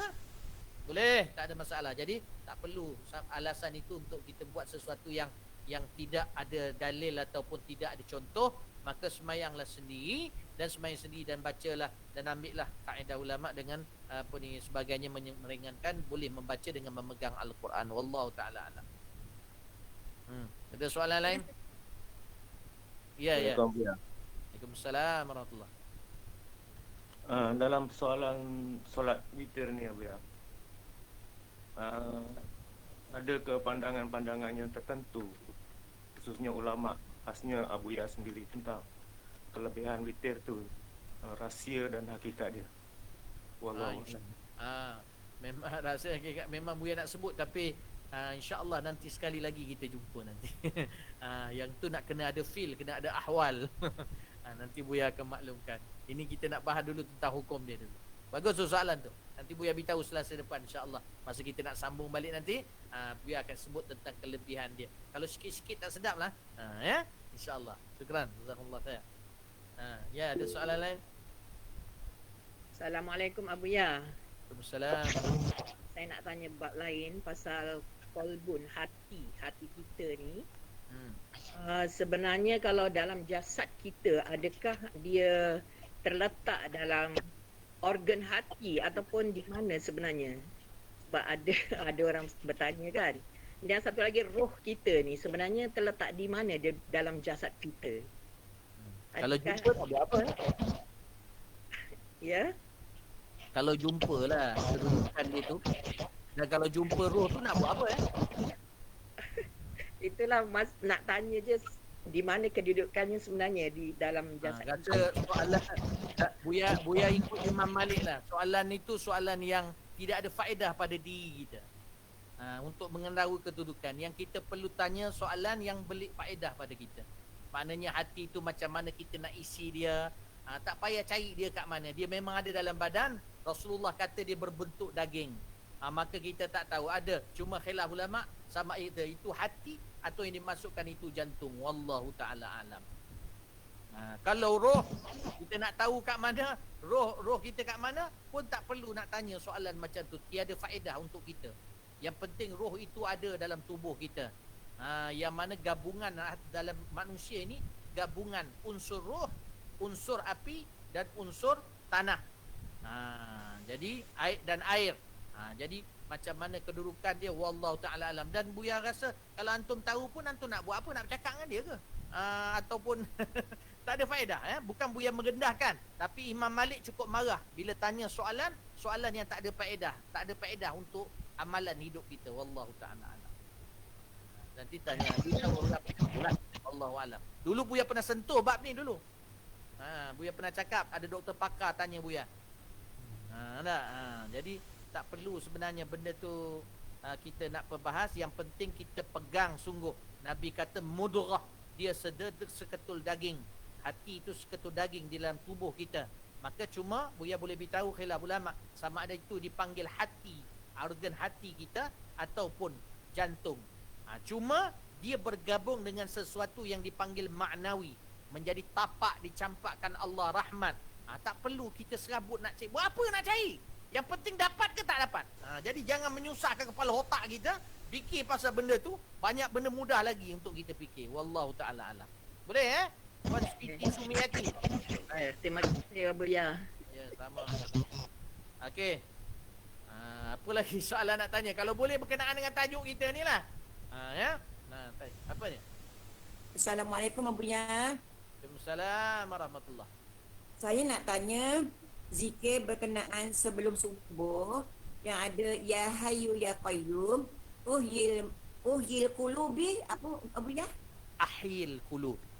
Ya Ahyil hayyu qulub. ya qayyum ahyil quluba tahya.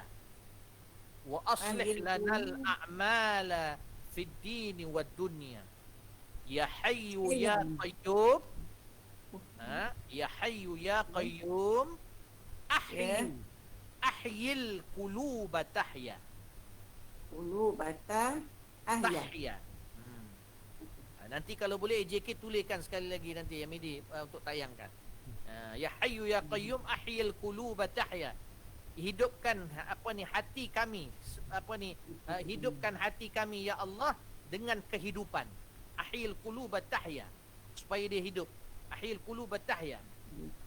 Hidup maksudnya hidup tu dia sedar untuk menerima rahmat Allah, barakah daripada Allah. Ahyil quluba tahya wa aslih lana al-a'mal. Wa aslih lana al-a'mal. Itu ada di dalam kitab dalam kitab khulasah. Nanti JK boleh bagi kalau nak sebut salah satu nanti lambat. Ahyil quluba tahya wa aslih lana al-a'mal fid dini wad dunya. Ini wad dunya. Ya, Okey. dapat ya? Dapat. Ya, baik. Terima kasih Abuya. Ya, sama. Mudah-mudahan Allah hidupkan hati kita semua insya-Allah. Amin. Ya. Tu. Kerana itu Buya kata baru Buya teringat satu kaedah yang menyebutkan memang ada kemudahan nak menggabungkan rakaat, menggabungkan niat. Memang ada kemudahan tu pada siapa yang nak ambil khair insya-Allah. Dia orang yang dekat dengan Allah insya-Allah. Cuma dalam kaedah dalam ibadah ni disebutkan kalau kita tengok dalam Ashbah wan Nazair Imam Sayyuti, ma kana aktsaru fi'lan kana aktsaru fadlan. Lebih banyak sesuatu perkara tu kita buat, maka terlebihlah fadilatnya itu lebih dan afdal. Kan itu kalau sembahyang witir 11 rakaat itu sudah pasti lebih baik daripada satu rakaat. 3 rakaat itu lebih baik daripada satu rakaat. Bersedekah RM10 itu memang lebih baik daripada RM1. Sebab apa? Sebab memang kaedah berdasarkan hadis Nabi SAW, apa yang lebih banyak dilakukan adalah terlebih afdal. Macam tu. Boleh faham tak? Kan itu dalam hadis Nabi SAW yang disebutkan anna thawaba wal fadla, bukan hadis ya, ni dalam syarahan Imam Nawawi rahimahullah tentang hadis Nabi SAW. Disebutkan at-thawabu anna thawaba wal fadla fil ibadah yakthuru bi kasratin nasabi wan nafaqati. Sesungguhnya pahala dan kelebihan dalam melakukan ibadat itu akan bertambah kelebihannya dengan apa? Dengan terlebihnya letih dan terlebihnya perbelanjaan nafkah. Makin banyak duit kita keluar nak mengaji ni, sebenarnya itu terlebih afdal. Nampak tak? Kita ni jangan kedekut nak upgrade internet untuk mengaji, nak upgrade apa ke, nak beli itu pen ke apa ke. Jangan, sebab lagi banyak kita belanja untuk majlis-majlis ilmu ini terlebih afdal. Wal murad nasab allazi la yadhummu syar' wa kadha nafaqah. Maksudnya yang letih tu yang tidak sampai berlawanan dengan syarak lah. Dan juga termasuklah di situ nafaqah, maksudnya perbelanjaan pada sesuatu ibadah. Maknanya bila kita nak ibadat dan sebagainya, kita keluarkan banyak duit semata-mata nak buat ibadat itu, terlebih afdal lah di sisi Allah Subhanahu wa taala. Begitu juga dalam majlis ilmu, sebab ini semua ibadah. Okey, wallahu taala alam. Cukup dah? Baik.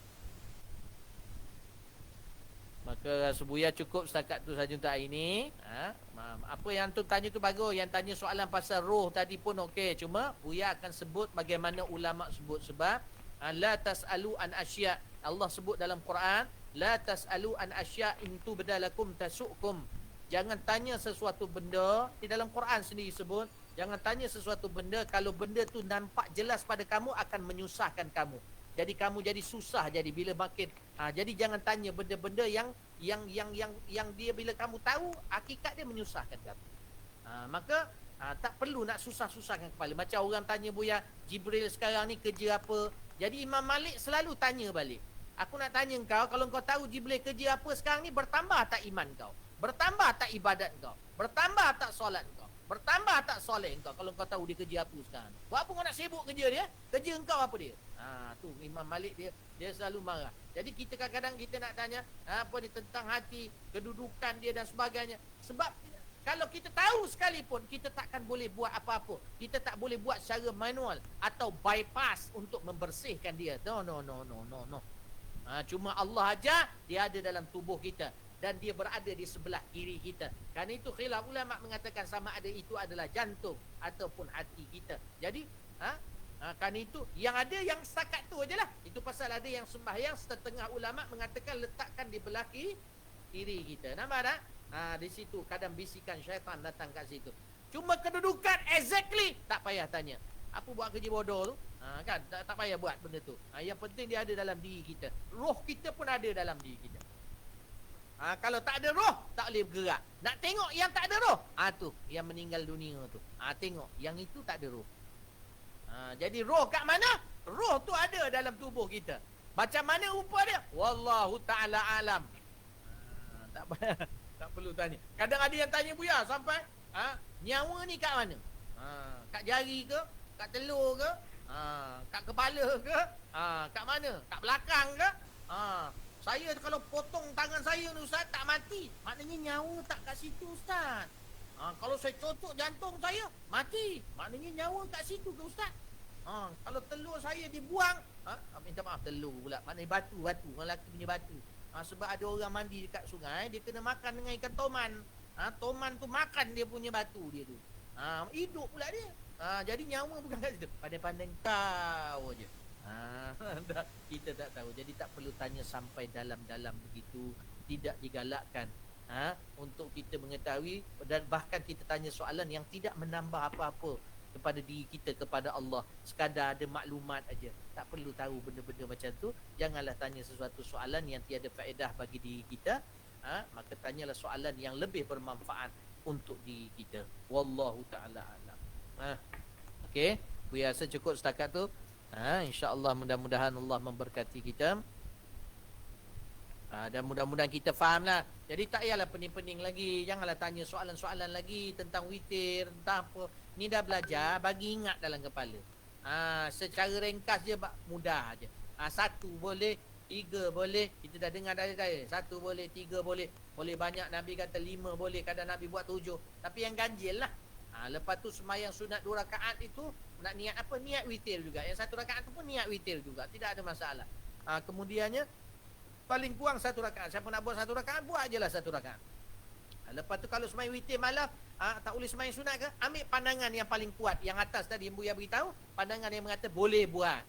Tidak ada masalah. Boleh buat. Tapi tak payah ulang dah witir. Sebab ada hadis mengatakan tidak ada 2 witir dalam 1 malam. Dah selesai kat situ. Kalau yang rasa nak buat macam biasa dah buat, iaitu penuhkan balik witir, itu yang biasa kita dengar kan.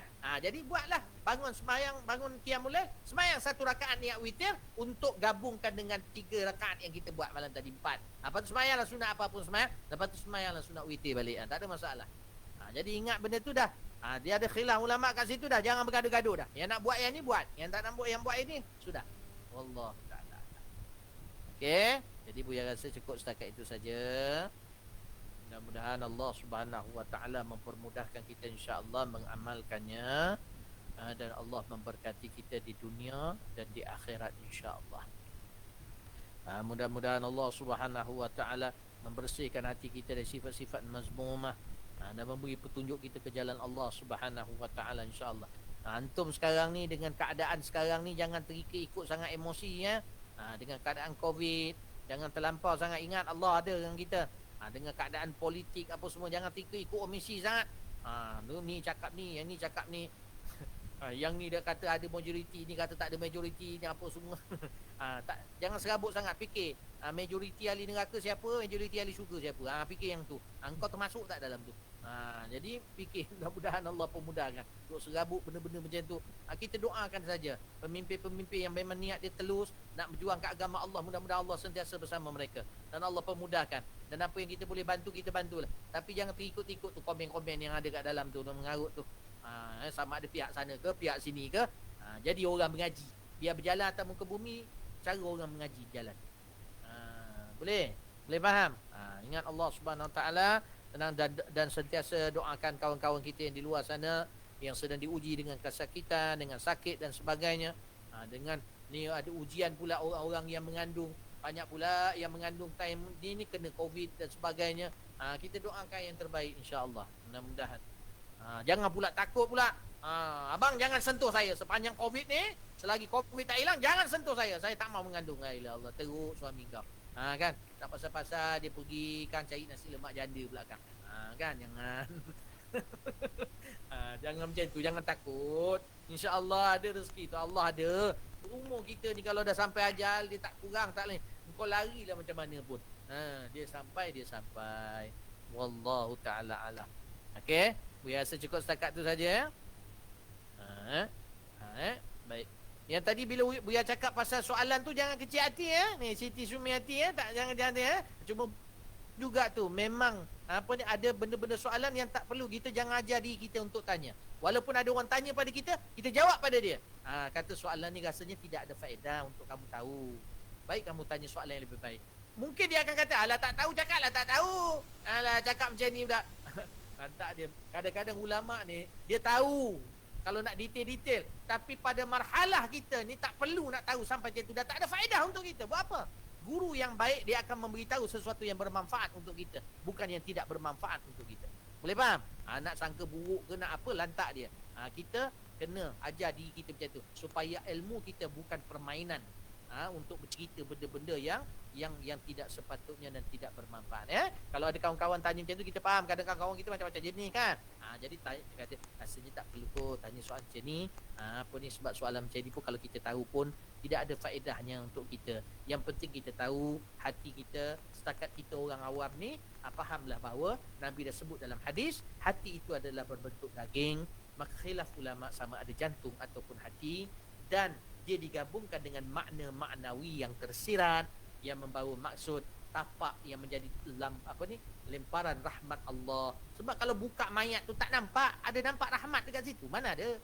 Mana nampak barakah? Jadi hakikatnya hanya Allah saja yang tahu. Tak perlu kita nak detailkan kat mana. Roh kita memang ada bersama kita. Dalil bila roh tak ada bila kita mati dan tak boleh bergerak, itulah roh tak ada dah. Kat mana dia tak payah tanya, dia ada dalam badan kita ni. Yang penting dia bukan kat luar, dia dekat dalam. Wallahu ta'ala alam. Kalau dia tanya kat mana, saya nak tahu. Tak, apa pasal kau nak tahu sangat? Apa pasal kau ada hutang dengan dia ke? Tanya dia macam tu. Kan ni sibuk sangat nak tahu roh kat mana ni. Dah ada roh kita. Wallahu ta'ala alam. Kadang-kadang benda-benda hakikat ni jangan banyak berbual. Kadang bila banyak berbual, syaitan hias itu. Dia suka berbual bab-bab ni. Orang beramal hakikat ni, tasawuf, banyak amal, bukan banyak berbual. Wallahu ta'ala alam. Baik. Jadi cukup takat tu Dah berapa banyak kali dah Buya cakap cukup takat ni kan, tak habis-habis lagi. Baik. Wallahu ta'ala alam. Macam mana tu Facebook dah okey? Dah okey Buya, dah okey. Bagus. Kan dia kata tu kena usaha lebih. Alhamdulillah. Antum ni walaupun ada yang tak mengaji agama ni macam Midi ni, banyak pahala dia dapat kalau dicurahkan pada bahagian agama, iaitu boleh jadi kawal dan sebagainya kan boleh, insya-Allah. Yang penting sungai. Buya pun ada maklum apa khatam Quran macam mana Alim? Macam mana ni Abdul Haji Alim? Khatam Quran. Di apa ni Dah bersedia? Kita masih tengah buat lagi. Masih on lagi lah di punya persediaan tu.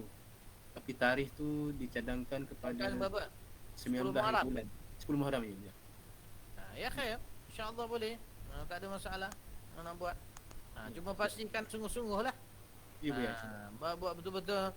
Kalau pelajar-pelajar tak boleh nak berkumpul semua, fikirlah cara yang lain. InsyaAllah. Yang penting ada. Kalau ada kemahuan, insyaAllah ada. Dalam kepala Buya sebenarnya banyak kaedah. Tapi Buya nak antum cuba fikirkan macam mana. Lepas tu beritahu kat Buya. Itu yang terbaik. Jadi Buya bertengok sesuai ke tak sesuai ke. Boleh faham tak?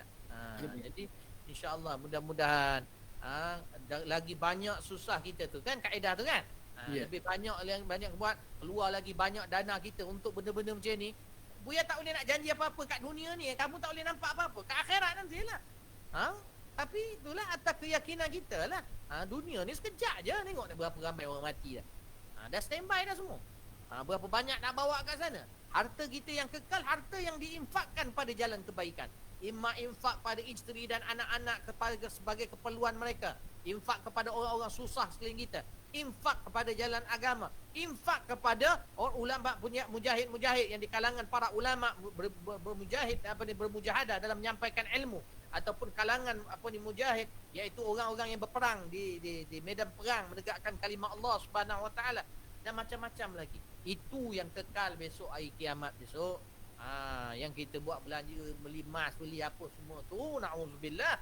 Bahkan ayat Quran dan hadis yang ada, kalau kita tak bersyukur ataupun menjadi takabur atau menjadi riak, menjadi ujub dengan sebab emas kita dan harta kekayaan kita mutiara, itulah yang akan dijadikan bahan api neraka untuk membakar kita kembali. Na'udzubillah min dzalik. Maka mudah-mudahan Allah Subhanahu Wa Taala buka pintu hati kita, dan banyak kita ada tidak berkira di dalam melakukan sesuatu di jalan Allah Subhanahu Wa Taala. Boleh faham tak maksud Buya tak berkira? Mengira boleh, berkira jangan. Berkira dia kedekut, mengira dia merancang. Buya kadang-kadang bila buat apa-apa, contohnya kontraktor buat rumah ke buat apa, Buya kata kat dia, Buya mengira. Buya tak berkira, Buya mengira. Bila dah buat muamalat, aku nak kena kira ni berapa. Lepas tu tak berkira. Kalau dia rasa dia ada masalah, kita nak sedekah, itu tak payah berkira. Sedekah. Okey, wallahu taala alam. Jadi kita baca doa kita insya-Allah. Masing-masing dah dapat dah tu doa tu. Dah biar. Dah. Doa petikan daripada qasidah Habib Ali. Dia tak terang itu hari. Petikan daripada qasidah Habib Ali Al-Habsyi, Habib Ali Muhammad Al-Habsyi, wali min awliyaillah, keturunan Rasulullah sallallahu alaihi wasallam, yang mana bila dia sebenarnya qasidah tu nak cerita dia pergi ke Huraidah. Ada satu tempat di Yaman nama Huraidah.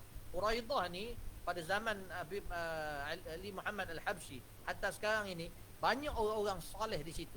Keturunan Rasulullah banyak di situ, dan orang-orang yang soleh yang banyak beribadat beramal di situ. Jadi bila dia ziarah kat situ, dia nampak manusia-manusia yang mulia. Manusia-manusia yang dimuliakan Allah di situ, di Huraidah. Maka ketika itulah dia duduk kat situ, dan dia berqasidah, memuat mereka satu syair. Dan salah satu petikan dia yang kita baca ni, dia meminta doa perhimpunan dia dengan orang-orang soleh ini diberkati Allah, dan diterima apa yang ditanya dan sebagainya.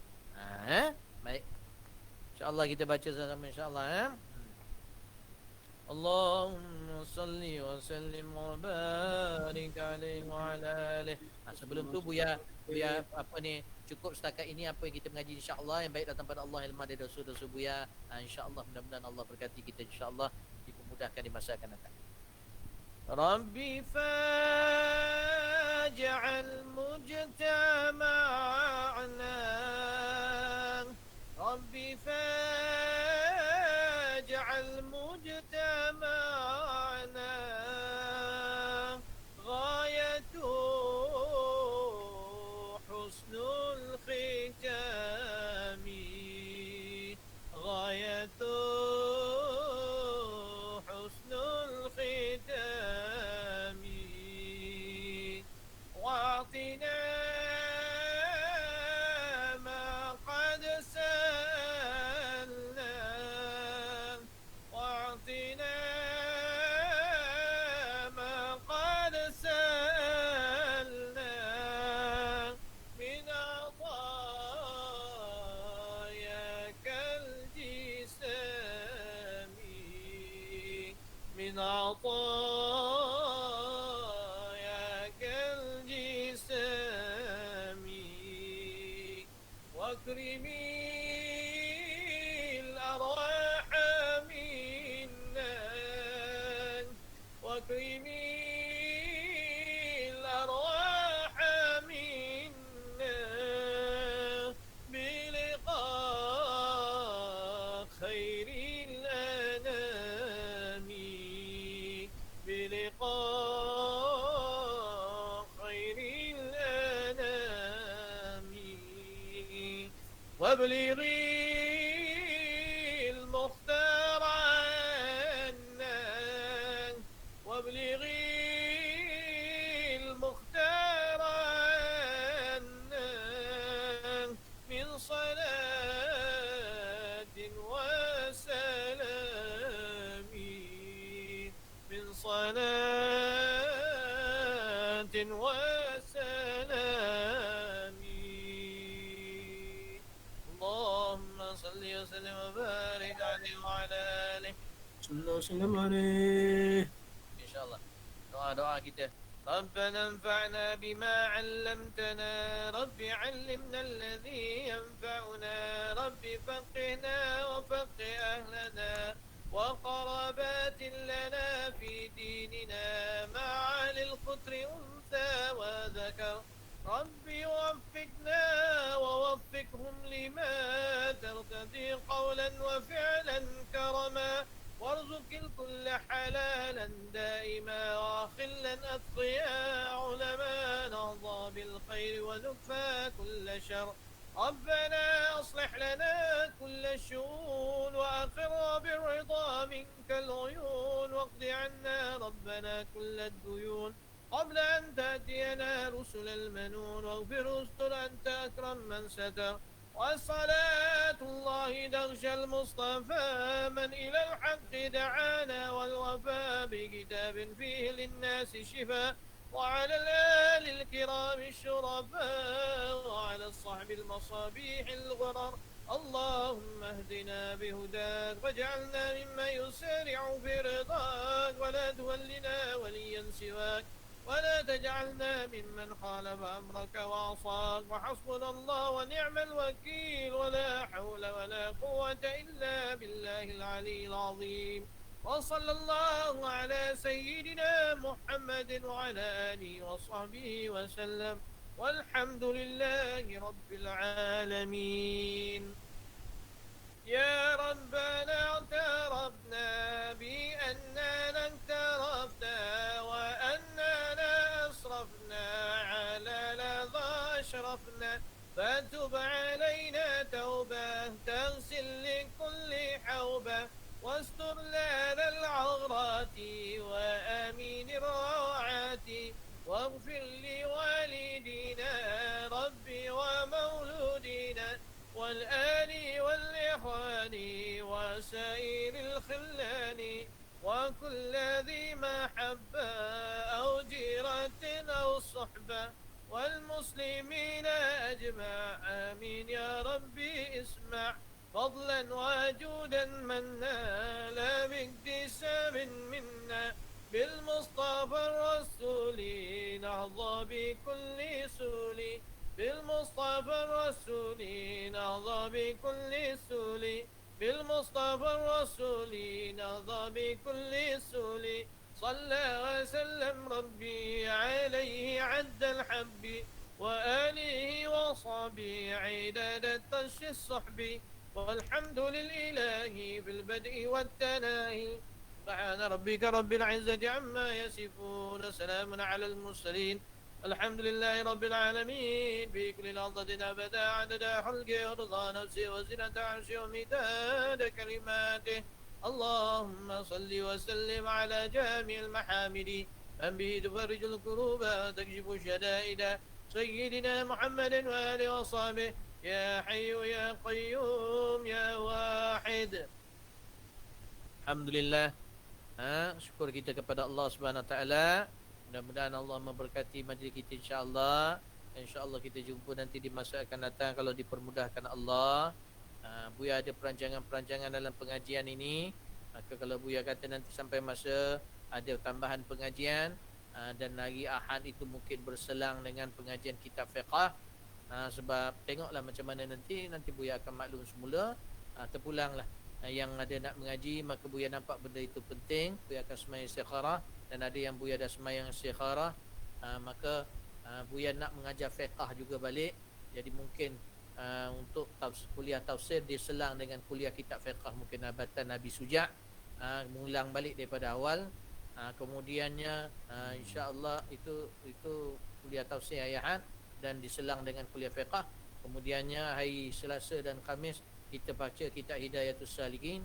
Kemudiannya hari Rabu Buya cadang sebagaimana Buya selalu kat Yayasan Restu dahulu. Rabu pagi Buya mengajar sifat 20 dan mungkin kalau diselitkan di situ mengaji sifat Allah bersama sifat Nabi kita kekasihnya Nabi Sayyidina Muhammadin sallallahu alaihi wasallam. Mudah-mudahan Allah melihat perancangan Allah lebih baik. Walau macam mana pun setakat ini macam yang kita mengaji ni lah. Bila nak mula nanti Buya akan maklumkan dan Buya berdoa pada Allah Subhanahu Wa Taala mudah-mudahan dimudahkan dan semuanya istiqarah.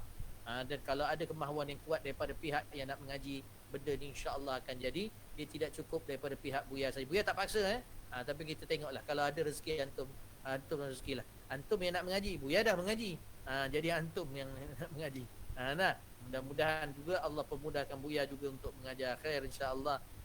Wallahu taala alam. Assalamualaikum subhanaka, kita baca tangguhkan majlis subhanakallahumma wa bihamdika asyhadu an la ilaha illa anta astaghfiruka wa atubu ilaik. Bismillahirrahmanirrahim. Wal 'asri innal insana lafi khusr illa alladhina amanu wa 'amilus solihati wa tawassaw bil haqqi wa tawassaw bis sabr. Jadi Buya rasa cukup setakat itu saja. Insyaallah barakallahu fikum. Kita mudah-mudahan dipermudahkan di masa akan datang, dan siapa yang sakit di sini mudah-mudahan Allah sembuhkan, dan sesiapa yang di sini yang mempunyai masalah kesihatan Allah sembuhkan, dan sesiapa yang mempunyai permasalahan kehidupan Allah selesaikan, dan sesiapa yang mempunyai mempunyai masalah kesempitan harta Allah luaskan rezeki mereka insya-Allah. Mudah-mudahan kita jadikan hamba Allah yang saling bantu di antara satu sama lain insya-Allah. Ya Allah, kalau ada di kalangan kami selepas ini meninggal dunia, ya Allah, kami semua di sini bersaksi bahawa matinya adalah mati yang baik. Kerana kali terakhir kami berhubung dengan mereka, duduk di dalam bersama dalam majlis yang baik, ya Allah. Ya Allah ya Arhamar Rahimin, ya Allah ya Arhamar Rahimin. Sebagaimana kau kumpulkan kami sebegini, maka kumpulkanlah ya Allah kami bersama penghulu kami Sayyidina Muhammadin sallallahu alaihi wasallam dan para sahabat, para salihin. Insya-Allah ya Allah ya Rahman Rahim.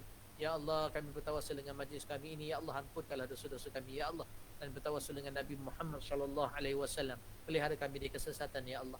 Peliharalah kami dari kesesatan dan tegurlah kami jika ada kesilapan, ya Allah. Bimbinglah kami dengan bimbingan-Mu, ya Allah. Bimbinglah kami dengan bimbingan, ya Allah. Angkatlah wabak penyakit ini, ya Allah, coronavirus ini, ya Allah, agar kami semakin tenang dan dapat menumpukan ibadah kami, ya Allah. Dan kami tahu apa yang terjadi ini adalah sebab dosa-dosa kami, ya Allah. Maka kami itulah dengan kelebihan-Mu dan kelebutan-Mu, ampunkanlah dosa-dosa kami, ya Allah, dan dosa-dosa manusia seluruhnya yang beriman kepadamu, ya Allah. Rabbana atina fid dunya hasanah wa fil akhirati hasanah wa qina adzabannar wa sallallahu ala sayyidina Muhammad wa ala alihi washabbihi ajma'in. Subhana rabbika rabbil izzati amma yasifun wa salamun alal mursalin alhamdulillahi rabbil alamin. Insyaallah ya. Mudah-mudahan Allah berkati insya-Allah. Terima kasih. Terima